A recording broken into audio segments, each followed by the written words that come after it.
Nós vamos ler o texto de Romanos, capítulo 2, do versículo 1 ao 16, dando continuidade à nossa exposição da carta aos Romanos, que diz assim: portanto, és indesculpável ao homem, quando julgas quem quer que sejas, porque no que julgas a outro, a ti mesmo te condenas, pois praticas coisas que condenas. Bem sabemos que o juízo de Deus é segundo a verdade contra os que praticam tais coisas. Tu, ó homem, que condenas os que praticam tais coisas e fazes as mesmas, pensas que te livrarás do juízo de Deus? Ou desprezas a riqueza de sua bondade e tolerância e longanimidade, ignorando que a bondade de Deus é que te conduz ao arrependimento? Mas, segundo a tua dureza e coração impenitente, acumulas contra ti mesmo ira para o dia da ira e da revelação do justo juízo de Deus, que retribuirá a cada um segundo o seu procedimento. A vida eterna aos que, perseverando em fazer o bem, procuram glória, honra e incorruptibilidade, mas ira e indignação aos facciosos, que desobedecem à verdade e obedecem à injustiça. Tribulação e angústia virão sobre a alma de qualquer homem que faz o mal, aos judeus primeiro e também ao grego. Glória, porém, honra e paz a todo aquele que pratica o bem, ao judeu primeiro e também ao grego. Porque para com Deus não há acepção de pessoas. Assim, pois, todos os que pecaram sem lei, também sem lei perecerão. E todos os que com lei pecaram mediante a lei serão julgados. Porque os simples ouvidores da lei não são justos diante de Deus, mas os que praticam a lei hão de ser justificados. Quando, pois, os gentios que não têm lei procedem por natureza de conformidade com a lei, não tendo lei, servem eles de lei para si mesmos.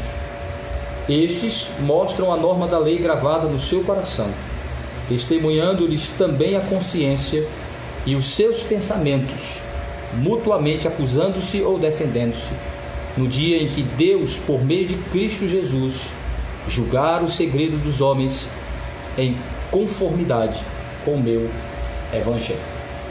Meus irmãos e amigos, algumas pessoas, diante dessa pandemia de coronavírus, têm perguntado o que isso significa.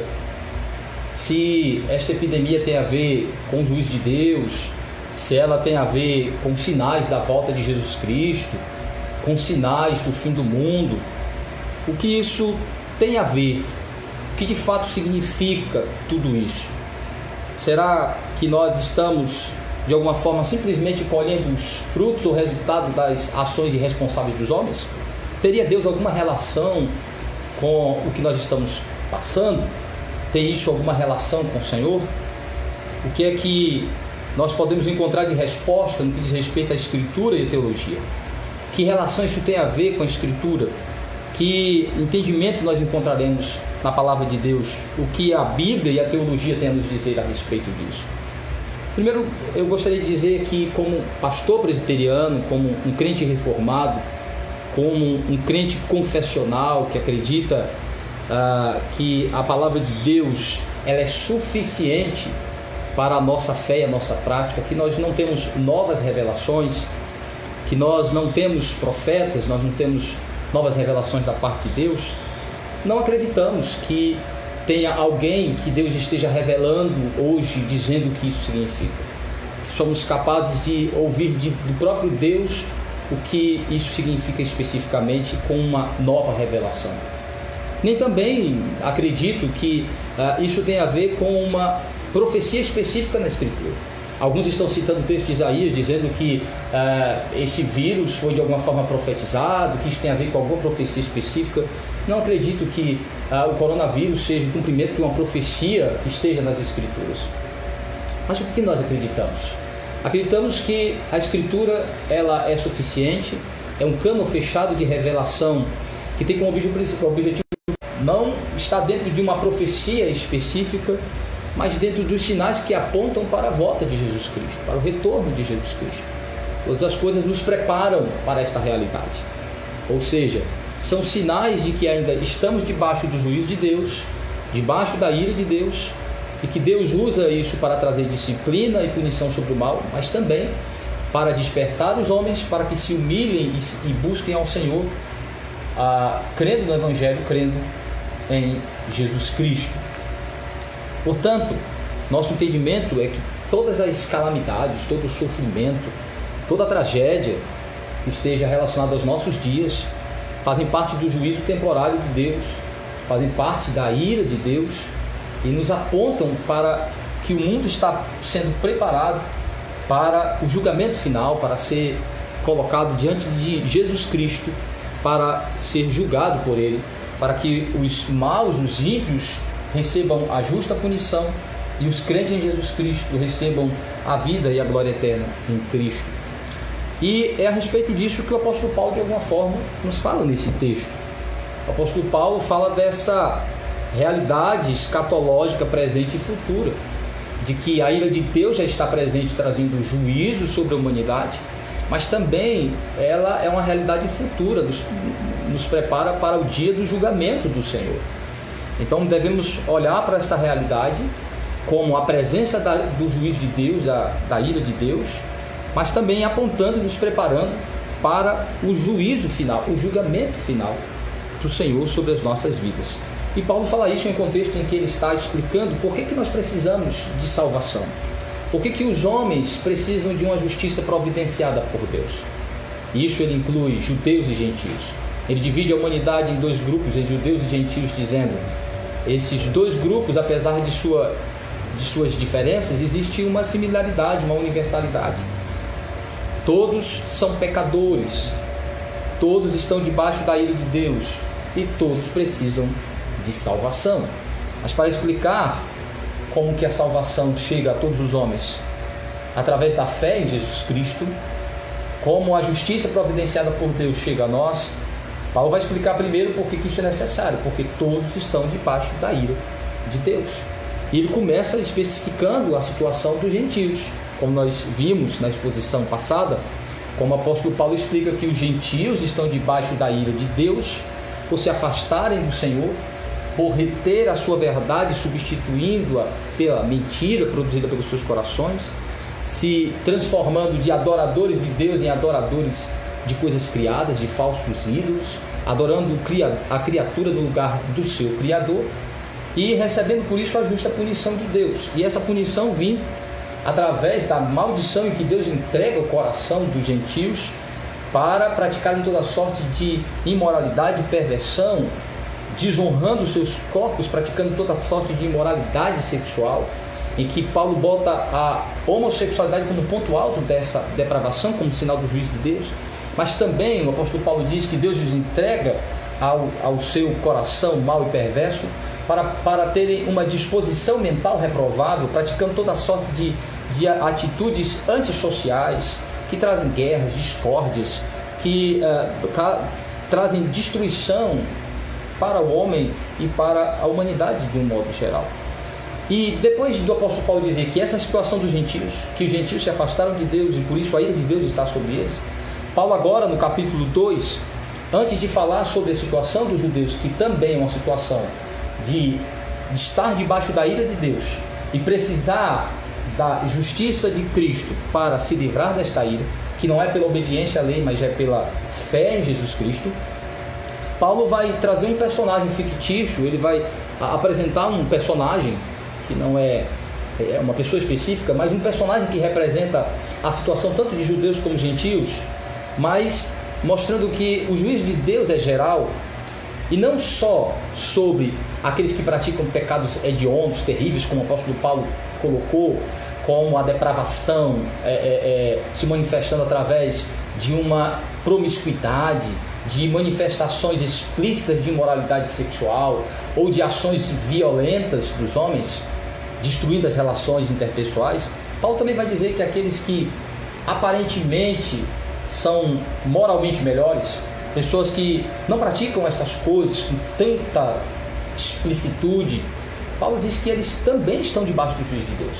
Que o juízo de Deus não é só para aqueles maus, terríveis, ladrões, estupradores, assassinos, mas o juízo de Deus também está sobre toda a forma de impiedade, toda a forma de depravação, até aquelas que são consideradas socialmente menos prejudiciais, como aqueles que são religiosos, como aqueles que têm uma postura socialmente agradável, boa, que são bons cidadãos, que cumprem com os seus deveres, que trabalham, que cumprem com as suas responsabilidades, que não andam roubando, cometendo estes crimes, mas que são pessoas moralmente melhores.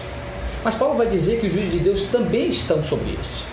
Esses primeiros se mostram hipócritas, porque eles usam o pecado dos outros para diminuir a gravidade dos seus. Paulo vai dizer que o juízo também está sobre os críticos, hipócritas, legalistas, que acham que porque não praticam pecados tão hediondos, e de fato a Bíblia diz que há pecados mais hediondos, mais odiosos, no sentido que trazem mais destruição e que agravam o juízo de Deus, mas todo pecado, ele é igual no que diz respeito às suas implicações eternas. Todo pecado merece condenação, merece inferno, mas é óbvio que existem diferenças quanto à consequência temporal do pecado. Mesmo que você não pratique esses pecados tão hediondos, tão horrendos, Paulo diz que os moralmente melhores também são pecadores, estão debaixo do juízo de Deus. E ele vai explicar isso, que não é por conta de alguns não serem tão explícitos em sua depravação, que eles não sejam depravados, que eles não sejam pecadores, que não sejam maus. Paulo vai explicar isso neste texto, quando ele vai dizer que o juízo de Deus sobre todos os homens, sobre todos indistintamente, judeus e gentios, ele é um juízo inevitável, é um juízo justo e imparcial. Veja como Paulo diz isso. Ele vai dizer do versículo 1 ao versículo 4, dizendo, vai explicar que o juízo é inevitável. O juízo de Deus vem sobre todos. A ira de Deus está sobre todos. E que o fato de alguém se achar moralmente melhor ou demonstrar essa condição de ser moralmente melhor, apontando os erros dos outros para cobrir os seus, não livra você do juízo de Deus. Veja o que Paulo diz: portanto, és indesculpável, ó homem, quando julgas quem quer que sejas, porque no que julgas a outro, a ti mesmo te condenas, pois praticas as próprias coisas que condenas. Bem sabemos que o juízo de Deus é segundo a verdade contra os que praticam tais coisas. Tu, ó homem, que condenas os que praticam tais coisas e fazes as mesmas, pensas que te livrarás do juízo de Deus? Ou desprezas a riqueza de sua bondade, tolerância e longanimidade, ignorando que a bondade de Deus é que te conduz ao arrependimento? Paulo começa dizendo assim: talvez algumas pessoas se sintam fora deste grupo que eu coloquei, dos gentios, imorais, perversos e violentos, e se acham moralmente melhores. E no direito de sair apontando o dedo, aí Paulo tem em mente tanto judeus como gentios, de uma condição moral mais púdica, de que não praticam essas coisas tão explícitas. E Paulo diz: você acha que você é melhor? E acha que vai se livrar do juízo de Deus, colocando em evidência aqueles que são mais pecadores, dizendo: Deus, o juízo vem sobre aqueles que são muito maus, perversos, que as pessoas ficam acumulando o juízo de Deus, praticando coisas, que Deus só se ira contra aqueles que praticam muitos males. Não é verdade. Paulo vai dizer que o juízo de Deus é também sobre aqueles que ficam tentando encobrir a sua perversão, a sua pecaminosidade, disfarçando em atitudes sociais mais disfarçadas e apontando para as pessoas, colocando em evidência os erros mais hediondos, os pecados mais hediondos. Nós vemos nesse dia as pessoas preocupadas em descobrir um responsável desta pandemia, de algum irresponsável que tenha cometido erros ou ter intenções maldosas ou desejo apenas de lucrar em cima disso. Se tiver pessoas que são responsáveis por isso, devem ser de fato descobertas e punidas. Mas quando a gente fica preocupado em descobrir quem são aqueles tão maus que querem destruir a humanidade para tirar alguma vantagem, precisamos olhar para nós mesmos. Precisamos entender que o fato de muitas vezes o juízo de Deus não vir diretamente sobre nós, de não sermos atingidos por essa pandemia com uma doença letal sobre nós, ou com qualquer outro tipo de tragédia, isso dá uma sensação de que nós somos melhores, de que somos moralmente melhores. Paulo vai dizer não. Não pense que você está livre do juízo de Deus porque não vem uma manifestação imediata desse juízo. Ou você vai se livrar do juízo futuro de Deus porque você acha que seja uma pessoa melhor. Ou porque tem pessoas piores. Paulo disse não. Pelo contrário, o apóstolo Paulo vai dizer que aqueles que ficam o tempo todo apontando o erro dos outros, sem tratar os seus, sem olhar para si, sem se humilhar diante de Deus, são pessoas que, na realidade, elas disfarçam a sua impiedade, que são más e terríveis também, que praticam essas coisas em seus corações, que praticam no oculto, que fazem de tudo para que as suas obras não apareçam, Paulo diz, mas que fazem também, concordam, não reprovam como deveriam reprovar, não rejeitam como deveriam rejeitar, não se posicionam do lado da justiça, mas do lado do que é pecaminoso. E mais do que isso, não aproveitam a oportunidade para olhar para si mesmo e se humilhar diante de Deus. Paulo diz assim, não sabe que muitas vezes o juízo de Deus não vem imediatamente sobre você, porque Deus é misericordioso. Você não parou para pensar que muitas vezes você não é atingido por um infortúnio imediatamente, é por misericórdia de Deus, não porque você é melhor. Paulo diz assim, ignoras que muitas vezes saíste ileso de uma tragédia, é por misericórdia e longanimidade divina. Paulo está dizendo, Deus suportando, não é porque você é melhor, é porque Deus ainda não tratou a sua impiedade ou não a sua impiedade. Então Paulo disse, não use isso como motivo de se achar melhor, apontando para as pessoas, ou ignorando o fato que você precisa aproveitar a oportunidade para se humilhar diante de Deus, para clamar a Ele, para se arrepender dos seus pecados. Então a primeira coisa que Paulo fala é, os que são moralmente melhores, na realidade, não são de fato de verdade, porque concordam com o erro, concordam com o pecado, defendem o pecado, não usam um momento de sofrimento e de tragédia para se humilhar e voltar-se para o Senhor, usa para ficar apontando as pessoas, para ficar se justificando como pessoa boa. Então o apóstolo Paulo diz que o juízo de Deus, ele é inevitável. Você não tem como evitar o juízo de Deus sobre sua vida, porque você é pecador. Paulo diz que todos somos, como filhos de Adão, pecadores. Então, o juízo de Deus é inevitável. Você não tem como se livrar do juízo de Deus. Se Deus quiser trazer consequência imediata para o seu pecado, Ele traz. E se Deus não lhe converter, Ele lhe levará para o julgamento final em Cristo e você será condenado. Não tem como se livrar do juízo de Deus. Então Paulo diz, é inescapável. Ficar colocando outras pessoas em evidência não tira o foco de você no que diz respeito aos olhos de Deus. Mas Paulo continua mostrando que o juízo de Deus é inevitável, não tem como o homem escapar, dublar, não tem como o homem fugir do juízo de Deus, achando que é melhor, apontando, tirando foco de si. Mas Paulo também diz que o juízo de Deus, ele é justo. Ele não virá simplesmente por um capricho divino, mas ele virá porque Deus é santo, e como um Deus santo e justo, ele pune os homens, ele irá fazer prestação de contas com os homens de acordo com as suas obras. Olha o que Paulo diz, versículo 5.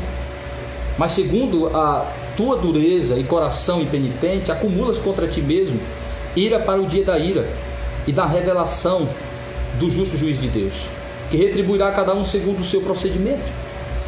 A vida eterna aos que perseverando em fazer o bem, procuram glória, honra e incorruptibilidade, mas ira e indignação aos facciosos que desobedecem à verdade e obedecem à injustiça. Tribulação e angústia virão sobre a alma de qualquer homem que faz o mal, ao judeu primeiro e também ao grego. Glória, porém, honra e paz a todo aquele que pratica o bem, o judeu primeiro e também o grego. Veja que o apóstolo Paulo está dizendo que não é só inevitável para o homem o juízo de Deus, mas ele é justo. Ele é inevitável por quê? Porque Deus irá fazer prestação de contas com todos os homens, baseado no que eles fazem nas suas ações pessoais, tendo como referência a lei de Deus. Então Paulo diz assim, Paulo diz, olha, é pela dureza do coração que vocês permanecem nesta condição, achando que não precisam de salvação, porque acham que são pessoas boas e ignoram que Deus os levará à prestação de contas. E todos os homens serão testados, avaliados, e aqueles que não estiverem em Cristo serão achados em falta. E uma vez achados em falta diante do justo julgamento de Deus, serão punidos pela sua justiça, ou seja, pela sua justiça que se baseia em sua lei, que se baseia em sua palavra. Então Paulo diz: todas as ações dos homens serão avaliadas. Aqueles que sinalizarem que estão em Cristo, estes receberão vida eterna. Paulo não está pregando salvação pelas obras, mas Paulo está dizendo que o crente vive sinalizando a sua fé, e o ímpio sinalizando a sua rebeldia para com Deus, e que no dia do juízo final Deus avaliará as ações dos homens. E aqueles que serão achados na justiça em Cristo, esses serão confirmados em sua salvação e vida eterna. Mas aqueles que serão achados fora de Cristo, vivendo a sua impiedade, estes serão justamente punidos pelo Senhor. Então Paulo diz: a justiça é inevitável e ela também é justa. Deus avaliará. É óbvio que Paulo não está ignorando o fato de que estamos ligados a Adão e de que a nossa condição como filhos de Adão já nos torna condenáveis, porque Adão, ao pecar, colocou toda a humanidade em pecado, debaixo da maldição. Mas Paulo também fala que nossas ações individuais acumulam o juízo de Deus sobre nós. Ele diz assim: ignoras então que quando és rebelde, acumula a ira para o dia do juízo? Ou seja, já estamos condenados como filhos de Adão. Não precisamos fazer nada para estarmos condenados diante de Deus. Mas a prova de que estamos condenados é exatamente um viver impiedoso, um viver pecaminoso, um viver rebelde para com Deus, ignorando ao Senhor, ignorando os seus sinais, os seus juízos sobre nós, nos chamando para o arrependimento. E Paulo diz: então Deus nos julgará de maneira justa, baseada em nossas ações que sinalizarão quem somos.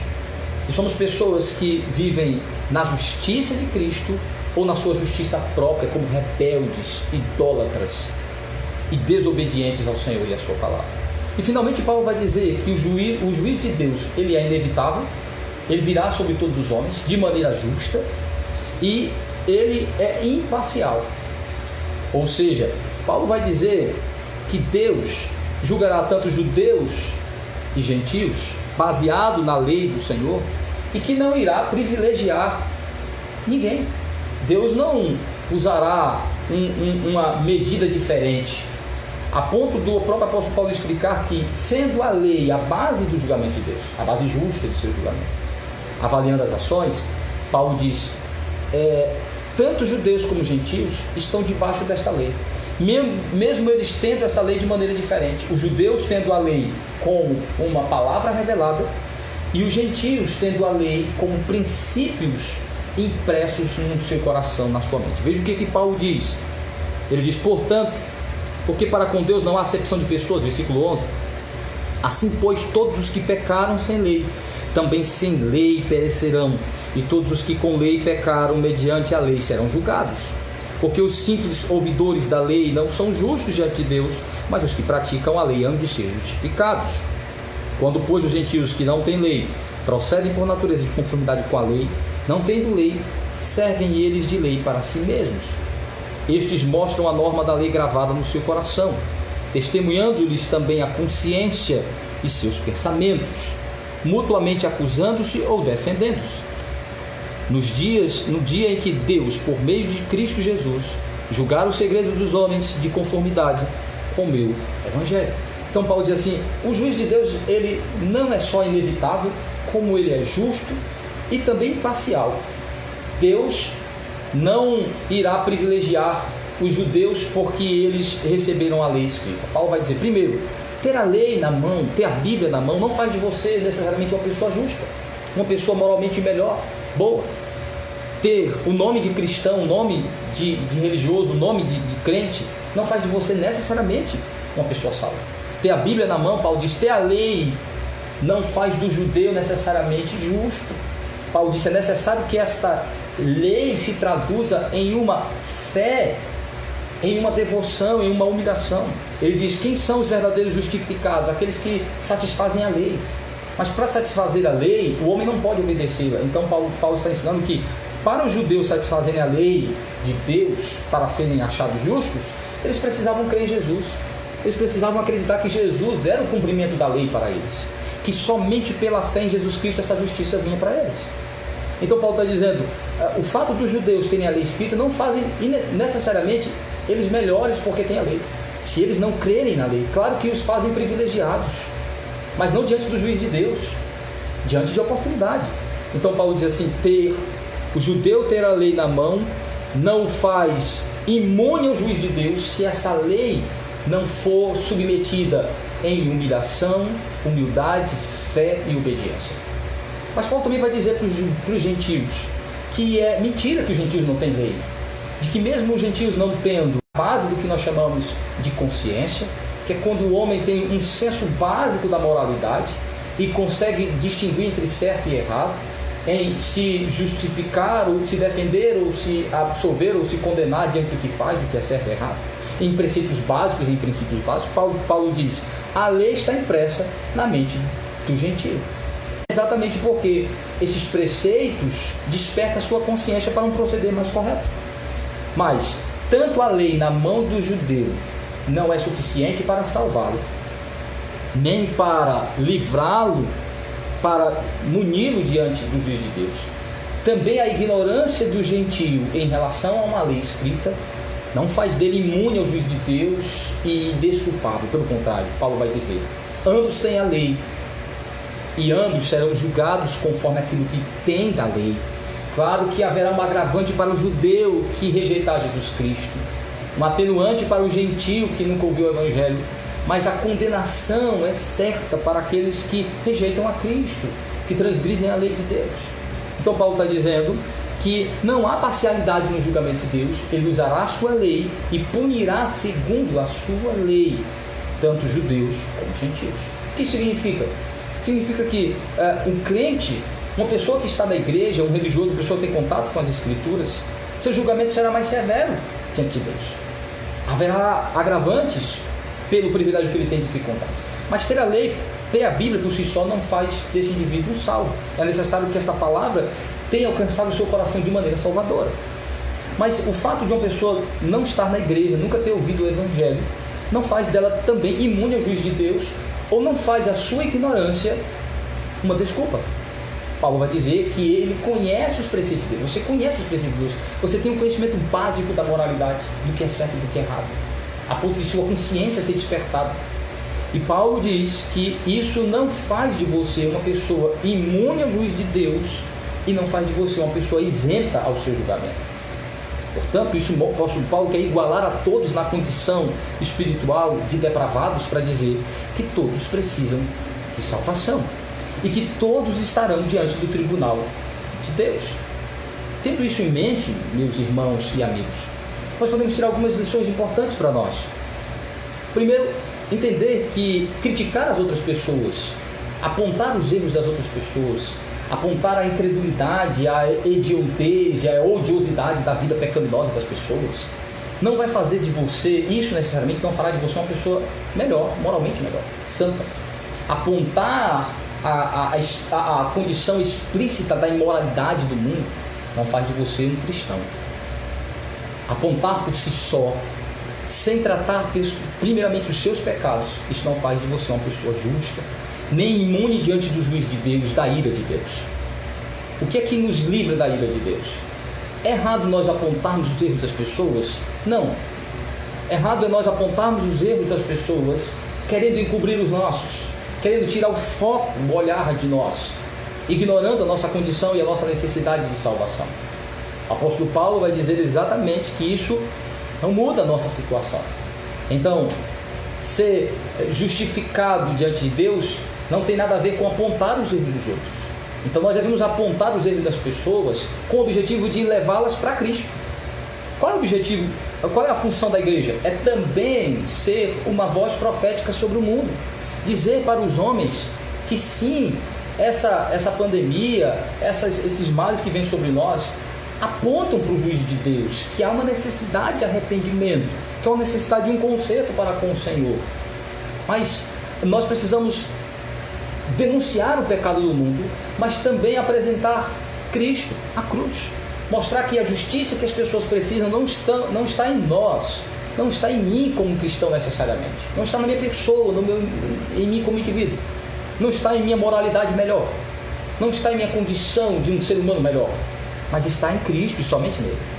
A justiça que o mundo precisa está em Jesus.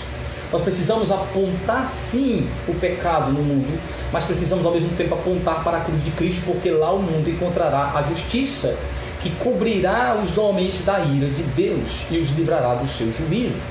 Então só tem uma maneira do homem se livrar do juízo de Deus: é estar debaixo da cobertura da justiça de Cristo. Isso por meio da fé nele. Portanto, meu irmão e meu amigo, apontar os erros das pessoas não faz de você uma pessoa melhor. Mas é necessário que você entenda que, estando em Cristo, você sim é uma pessoa salva, justificada e preparada para dizer ao mundo, para dizer para os ímpios, que eles precisam se arrepender, crer em Jesus Cristo para serem salvos e se livrarem do juízo de Deus. Devemos confrontar os homens para mostrar Cristo. Mas uma outra lição importante que nós encontramos neste texto é que nós, como crentes em Jesus Cristo, muitas vezes somos questionados a respeito desta pandemia, deste sofrimento que está acontecendo no mundo, e nós vemos como as pessoas estão morrendo de medo. Então somos questionados se nós também não temos medo. É óbvio que de alguma forma devemos demonstrar o nosso temor diante da catástrofe, diante do sofrimento, diante da pestilência. Essa doença deve ser levada a sério. É uma peste que traz de fato destruição e morte. Mas o que nós percebemos de alguma forma é que as pessoas têm muito medo de pestes, de catástrofes. As pessoas têm muito medo de que a vida na Terra acabe com uma grande catástrofe, com o fim dos recursos naturais. As pessoas têm muito medo do fim do mundo. Mas o que nós percebemos muitas vezes é que as pessoas não temem o juízo de Deus. Temem as manifestações visíveis de seu juízo, mas não temem o dia do julgamento. Não temem um encontro com o seu Deus pessoal. Algumas pessoas pensam que essas mazelas, elas sejam simplesmente uma questão de acaso, de consequência da própria natureza se revoltando contra o homem. Não, são sinais do juízo de Deus, do juízo temporal de Deus, que nos prepara para o seu juízo final, que sinaliza para uma necessidade de conserto diante do Senhor.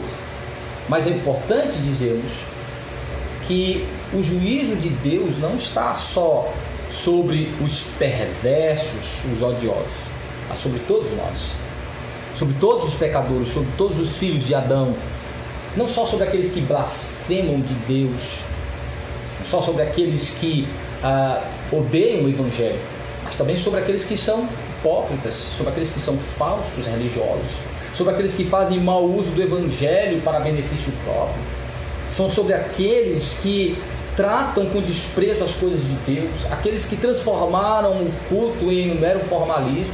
O juízo de Deus é sobre todos que praticam o pecado. E devemos entender com isso então que, sendo o juízo de Deus sobre todos, todos precisam se arrepender. Todos precisam olhar para si e perguntar: meu Deus, como eu tenho vivido? Quem sou eu aos olhos de Deus? O que Deus pensa sobre a minha maneira de viver? Não seria um sinal da necessidade de humilhação diante do Senhor, de um conserto, de uma busca? Portanto, estes sinais é para que nos arrependamos, para que temamos a Deus. O próprio apóstolo Paulo diz que o juízo de Deus temporário é para que o temamos, para que busquemos a sua misericórdia, o seu perdão. Os juízos presentes de Deus ainda são acompanhados com misericórdia, com graça. É isso que Paulo está dizendo. Enquanto estivermos nesse mundo, o juízo de Deus é temporário, ele é parcial, e também acompanhado com misericórdia. É a oportunidade de nós nos arrependermos e nos voltarmos para o Senhor. Mas eles apontam para um juízo final que será sem misericórdia. O juízo final do Senhor vai ser sem piedade. Por isso que nós não devemos negligenciar este momento, que é um sinal, é um chamado de Deus ao arrependimento, a um conserto, a uma humilhação diante do Senhor. Mas também nós percebemos uma coisa interessante em relação a tudo isso. É que eu estava ouvindo jornalistas dizerem que depois dessa crise as pessoas vão sair melhores. de que nós seremos pessoas melhores, cidadãos melhores. Pelas orientações que estamos recebendo, nós seremos mais solidários, mais altruístas, vamos pensar mais uns nos outros, nós vamos nos interessar mais na nossa família, nós vamos valorizar mais a nossa família, que nós vamos abrir mais mão de posses, vamos ser mais desapegados às questões materiais, que vamos ser pessoas moralmente melhores. Pode até ser que por algum tempo o efeito desta pandemia aqueça o coração e reforce alguns valores morais naturais nos homens. Mas isso não será duradouro. Isso não será para sempre. Porque tragédia, sofrimento, abate o homem, humilha o homem, até aproxima as pessoas, como nós estamos vendo as pessoas ficarem mais próximas. Mas sofrimento, tragédia, não muda o caráter, não transforma as pessoas. A história da humanidade está aí para nos provar isso. Por quantas tragédias e pestilências já passamos ao longo da história da humanidade. Isso não melhorou os seres humanos de maneira nenhuma. Continuamos tendo arrogância, soberba, avareza, indiferença. Continuamos pessoas violentas, avarentas. Muitas pessoas estão preocupadas em sobreviver e não veem a hora de voltar à sua vida normal. E que muitas dessas preocupações que ela tem com os outros é pensando em sobreviver e voltar para a sua normalidade. Paulo fala sobre isso em 1 Coríntios capítulo 13, ele diz que muitas pessoas podem praticar ações amorosas de maneira totalmente pecaminosa. Podem dar todos os seus bens, dar o seu corpo para ser queimado e mesmo assim ainda não ter amor. Porque elas vão estar fazendo isso apenas pensando em si mesmas. Não como expressão de sua obediência a Deus, de seu amor a Deus e ao próximo. De fato e de verdade. Não significa que não tenha pessoas agindo com verdadeira atitude amorosa nesses dias. O que estou dizendo é que isso, sofrimento por si só, não muda as pessoas. Não produz a virtude do amor, da humildade. Quem transforma as pessoas é a graça de Deus. Quem transforma o coração pecador é a graça salvadora de Deus em Jesus Cristo. Somente a fé em Cristo, a justiça de Cristo imputada pela fé em nosso coração transforma. E uma coisa interessante, as pessoas podem até melhorar moralmente falando, mas o Evangelho não é sobre melhora de ser humano, porque um ser humano, um pecador melhorado, ele ainda é um pecador condenado, é um pecador debaixo da ira de Deus, é um pecador merecedor do inferno. O Evangelho não melhora as pessoas, o Evangelho transforma as pessoas, o Evangelho cria uma nova criatura, o Evangelho converte o homem em uma nova pessoa, une ele a Cristo e lhe dá um novo coração. Aí sim o amor é verdadeiro, aí sim os sentimentos altruístas são verdadeiros, aí sim o desejo de fazer o bem, aí sim o amor pela vida e pelo próximo é verdadeiro. Então o que as pessoas precisam entender é que pandemia, sofrimento não muda caráter, pelo contrário, muitas vezes revela a impiedade, a maledicência, o aproveitamento de alguns diante do sofrimento e da dor. Alguns fazendo campanha de si mesmo como pessoas boas diante do sofrimento. Mas o apóstolo Paulo mostra para nós que na realidade nós não somos bons. Alguma coisa boa que nós fazemos sem Cristo é misturada com pecado, e com Cristo só é boa por causa de Cristo. Então só e somente a graça de Deus em Cristo pode mudar o coração das pessoas. Não é uma epidemia que vai trazer conversão em massa, regeneração dos corações, é o Evangelho de Jesus Cristo. Mas eu também gostaria de trazer uma última explicação importante para nós. A internet é uma bênção, apesar de tantas dificuldades que nós enfrentamos. Estar em comunicação com as pessoas, através de aceitar os nossos laços que estamos impedidos por esse isolamento social, é bom, é uma bênção de Deus. Mas existe uma coisa que nós não podemos ignorar, é que de alguma forma nós não estamos substituindo o culto, o ajuntamento solene pela transmissão ao vivo. Isso é impossível.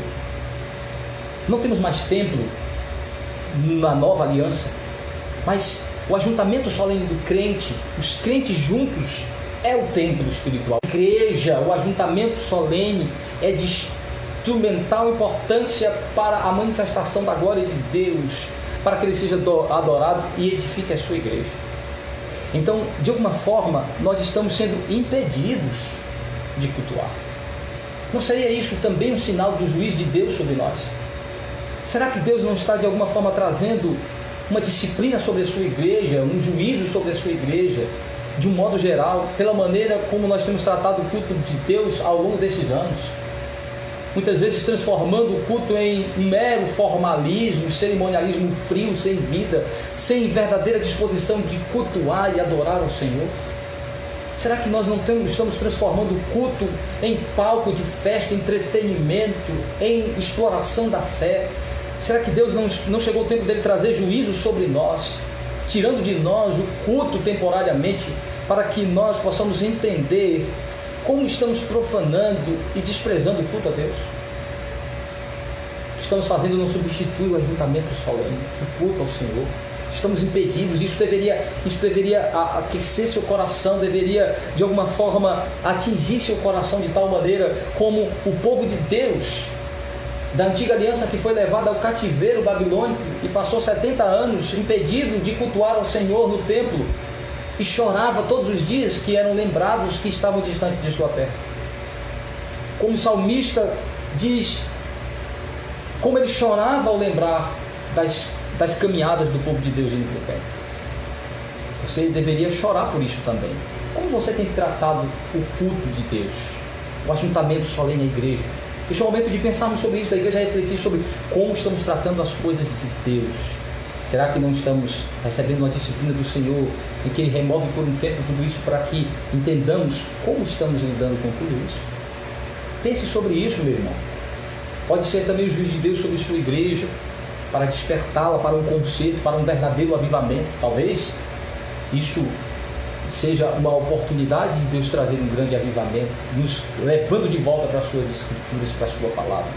Mas que você reflita sobre isso. O juízo de Deus está sobre o mundo, mas essa é uma oportunidade de você se humilhar, porque a misericórdia e a longanimidade também estão ainda presentes. Humilhe-se diante do Senhor, peça a Ele que tenha misericórdia, que nos faça passar por este momento, mas acima de tudo, em humilhação e em uma busca ao Senhor, em retorno para Ele. Que Ele nos abençoe e nos dê graça. Vamos orar. Senhor Deus, peço ao Senhor que aplique a Tua palavra nos nossos corações, que nos faça entender que de fato o juízo do Senhor, a ira do Senhor está sobre nós, que tudo que estamos passando são sinais de Teu juízo, mas é temporal, parcial, e tem como objetivo despertar a consciência dos homens para que se volte para o Senhor, para que se convertam a Ti em humilhação, para que se humilhem diante do Senhor, se convertam ao Senhor, para que se voltem para Cristo. Mas também, ó Deus, apontando para aquele grande dia onde o Senhor, de maneira inescapável, irá julgar a todos os homens e consumará a salvação daqueles que estão em Cristo, declarando a Tua palavra final de vida eterna, mas também declarando a sentença final sobre os maus, sobre os perversos, que estão agora vendo os sinais de Teu juízo e que muitas vezes estão ignorando, endurecidos e buscando culpados sem olhar para si mesmos. Ó Deus, tem misericórdia de nós, tem misericórdia da Tua igreja, do Teu povo. Perdoa, ó Deus, se temos tratado com profanação e com desrespeito o culto ao Senhor, se temos negligenciado o privilégio e as bênçãos como crentes, de sermos parte da igreja, de podermos cultuar ao Senhor em culto solene, de cantar louvores, de aprender da Tua palavra. Quantas pessoas estão na internet sedentas de ouvir uma pregação, porque hoje estão impedidas de ir à igreja? Isso pode se agravar, essa situação pode se tornar ainda mais difícil. Como elas podem pensar que muitas vezes, ó Deus, têm desprezado a oportunidade de ouvir a Tua palavra, de ser instruído, de ser alimentado pelo pão vivo que é Cristo. Ó Deus, que nesta hora sejamos humilhados diante do Senhor e exaltados na certeza do Teu perdão e da Tua restauração em Cristo. Que o Senhor visite a cada um com a Tua graça. Tem misericórdia das pessoas, protege as pessoas, sei, com aqueles mais vulneráveis a esta doença. Que o Senhor tenha misericórdia, tenha compaixão. Que o Senhor sustente, ó Deus, o Teu povo, a Tua igreja, em nome de Jesus. Amém. Nós vamos, para finalizar, cantar o hino de número 145, reforçando a nossa confiança a nossa fé e a nossa esperança no nosso Deus, que é um justo juiz, mas também um Pai misericordioso e bondoso para aqueles que nele se refugiam. Hino de número 145, Refúgio Verdadeiro.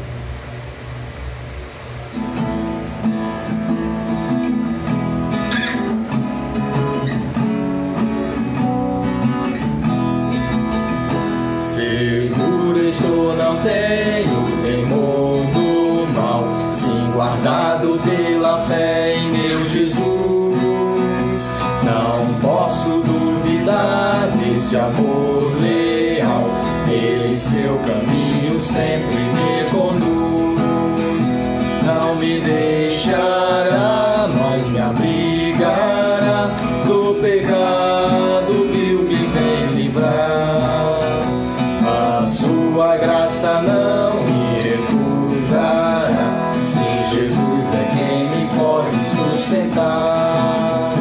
No poder de Cristo Mestre, minha vida salvação. No perigo que cercá-la, ele poderá livrá-la. Seu poder eterno sempre a susterá. Abrigo eterno tenho no Salvador, ele esconde a minha vida em seu poder. Não posso ter receio do mal feito, me procura pertinaz me enfraquecer. Confiado então nessa proteção, sigo a Cristo e quero ser fiel. Na minha vida cheio de gratidão, sim, a meu Senhor e Rei Emanuel. No poder de Cristo Mestre, minha vida salvação. No perigo que cercá-la, ele poderá livrá-la. Seu poder eterno sempre a susterá.